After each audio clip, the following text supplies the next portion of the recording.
right, guys, so I love doing mortgages and I love helping people, but I am also a person that's aware of the industry that I work in and how crappy it can be.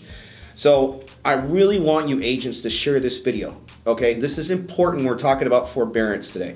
Everybody's posted a video, but nobody's really talked about what the nitty-gritty, dirty part of what forbearance is. When this first happened, a lot of the banks and servicers said, oh, we're going to go bankrupt. Doom and gloom came out. We want bailouts from the government. And a lot of these big servicers and banks were just full of it, okay? Or they haven't figured out a workaround yet. A lot of small servicers that hold a lot of mortgages and stuff like that, yeah, they could be in trouble, but then those loans will get bought by the bigger people who will make more money and continue to make more money. So now, even when I called and spoke to my bank just to get my mortgagee clause to change my homeowner's insurance, they said, hey, would you like to go, look into going into forbearance on your house? It looks like you have the ability to defer your payments. I'm like, dude, I'm just calling about getting my mortgagee so I can change my insurance. I'm fine. I can pay my payment, okay? I work every day. I'm good. I'm fine. Now, the reason they're offering it out like candy is when you're in forbearance, you can't buy a home and you can't refinance. And yes, they're deferring your payment, but they are still collecting interest on you. It's an illusion. People think they don't have a payment.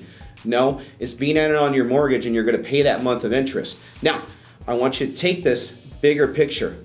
Take 10 million people across the United States for one mortgage company going into forbearance, and then take the amount of interest they pay every month and multiply that times 6 or 12 months that they've been in forbearance, and they can't refinance or they can't buy a house.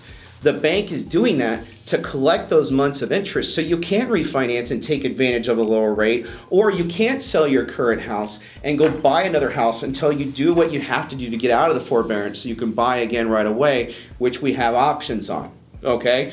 So realistically, guys, forbearance, if you need it, it's a great thing, but don't just go into it because you're gonna cut your nose off and not be able to refinance right away until you get out of that forbearance, and you're gonna miss the train when it comes to rates.